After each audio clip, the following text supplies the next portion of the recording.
এটা আমার বোন, বোনের বর আর আমার মেয়ে। এখানে ছবি। ওই ক্যামেরা ভালো না, আমার দিকে দেখো। আমি ভিডিও করছি, এগুলো আমি পোস্ট করবো সব। আমার দিকে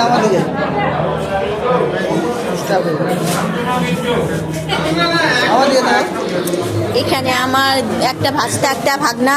এটা আমার একটা দিদি, সুন্দরী দিদি, আরেকটা দিদি, এটা আমার দাদা। বাবা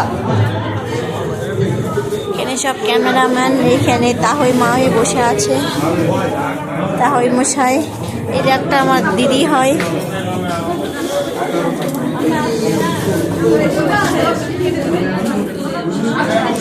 তুমি চলে যাচ্ছ বাড়িতে?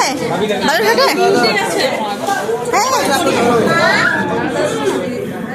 আমার বর হয়ে গেছে।